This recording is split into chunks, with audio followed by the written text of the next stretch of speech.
With 4 races remaining on the calendar, Max Verstappen and his Red Bull team were crowned 2022 Formula One champions. This season, Red Bull's performance has been outstanding. They're without a doubt the best on the grid. Max and Red Bull will go into the 2023 season as the favorites. Who's going to be able to stop them? Today, we're going to look at who might beat Red Bull in 2023, Ferrari or Mercedes. Starting us off is Red Bull's formidable form this season. Red Bull's Max Verstappen won his second world championship this season at the rain-soaked Japanese Grand Prix.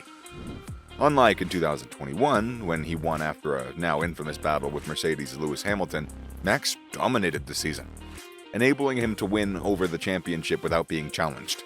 However, Ferrari dominated the first 5 or 6 races. Max didn't realize he had retained his title until the race was over, making him the 4th driver in F1 history to win the championship with 4 or more races remaining. For the first time since 2013, Red Bull won the Constructors' Championship.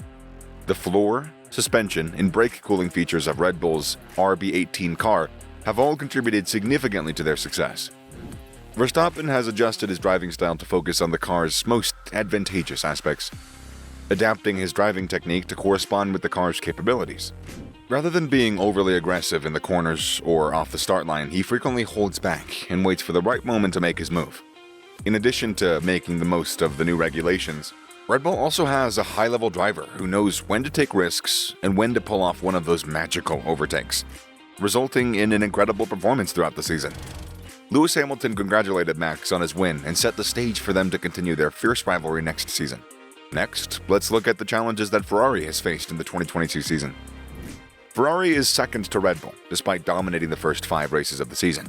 They haven't been able to sustain their performance, leaving a lot of results but few victories.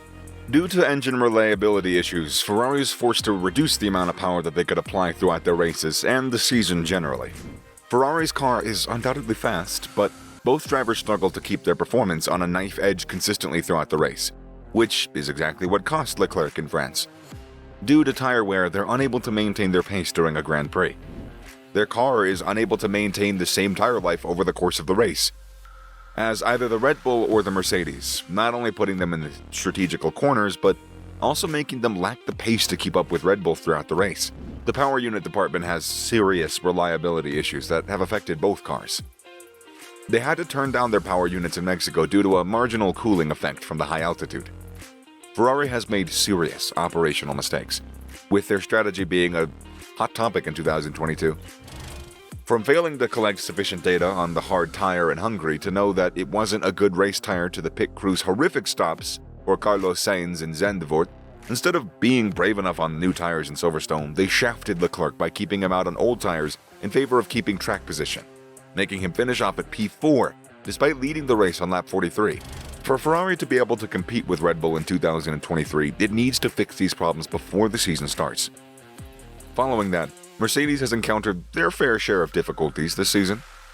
Mercedes has been plagued by its 2022 design's unpredictable swings since the beginning of the year. It is still suffering the consequences of a mistake made at the end of last year, which saw it fall from 8 consecutive Constructors' Championships to a campaign with only 1 win so far at the Brazilian Grand Prix. Due to a rear suspension setup issue, the team is unable to run the W13 at the optimal ride height, without experiencing bouncing issues that rattled its drivers to the point of back and chest pains earlier in the season. Mercedes has been faced with a porpoising issue for the better part of the season. Despite having solved the problem in Spain, they were subjected to it bouncing back once again in Monaco. The W13 struggled to handle the bumpy and low-speed nature of Monaco's racetrack. This emphasized the ride quality, the aerodynamic load, and the mechanical grip.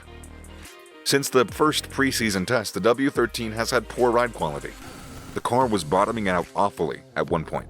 The team was able to alleviate this to some extent by raising the rear height, which resulted in the car not producing enough downforce. Mercedes has also observed an issue with the inherent stiffness of the W13 suspension. Because of the poor ride quality, lower load, and less stable car, they've had a chronic tire warm-up issue on several occasions this year. The team has demonstrated little willingness to be aggressive, particularly when the driver calls for air. Mercedes will need to spend a lot of time and money in the shop over the next few months to really fine-tune their cars if they want to be a serious title contender next season. Have you heard about what both Mercedes and Ferrari have made public for the 2023 season? Well, don't go anywhere, because we're about to tell ya. You don't want to miss this. What has Mercedes revealed for the 2023 season? Mercedes switched its focus to the 2023 season mid-season due to its little hope of securing the P2 spot in the Constructors' Championship and the fact that the solution they found for the porpoising issue wasn't enough for the season. So, what plans does Mercedes have for 2023? George expressed his confidence in the direction that Mercedes is taking, revealing that we may see a completely different version of the W14 in pre-testing. Mercedes realized that they got everything wrong for the 2022 season, and that drastic changes to the car are required for 2023. I think the DNA of the car is going to change for next year. That's clear. Mercedes team boss Toto Wolff said, "It doesn't necessarily mean that the bodywork is going to look very different, but certainly what is part of the DNA of the car will change for the next year." He added, "Will we see a completely new slide pod design? If Mercedes finishes third in the Constructors' Championship, they'll have 14% more wind tunnel time to improve their car if they use it optimally, giving them the potential to beat Red Bull in 2023. Mercedes solved their bouncing issue and introduced a new aero package in the USA, which included modified floor fences, an altered floor edge, and an improved front wing. Since then, they've been closing in on their rivals, and they've recently defeated Red Bull in the Brazilian Grand Prix, with George winning and Hamilton finishing second. Is this an early indication that they'll beat Red Bull in 2023? What has Ferrari revealed for the 2023 season? Ferrari shifted their focus to the 2023 season after the French Grand Prix when it became clear that Leclerc wouldn't be able to catch up to Verstappen's dominance. So, what does the future hold for Ferrari's rivals?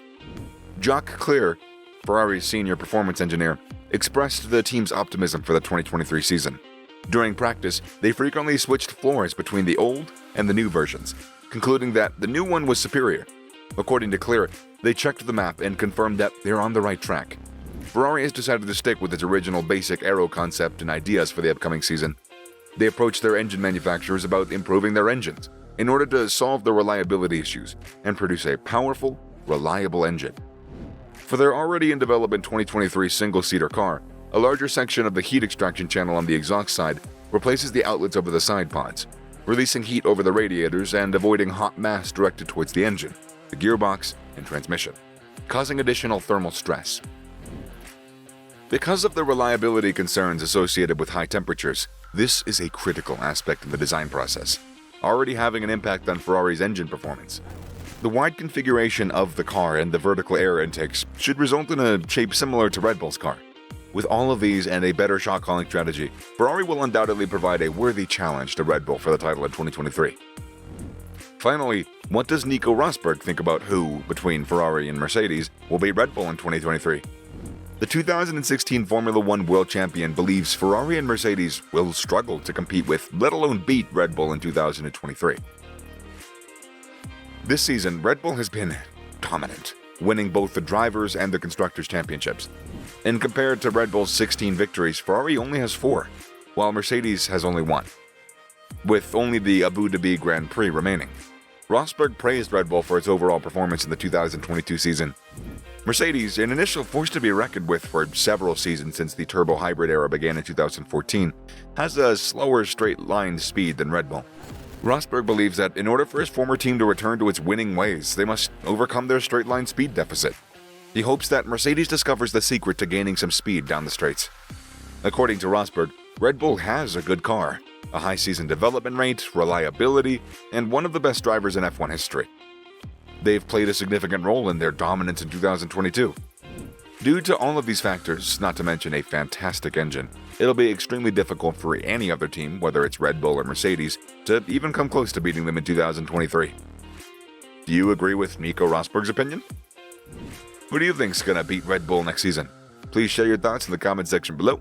And yeah, that about marks the end of our video today, guys. I really hope you enjoyed it.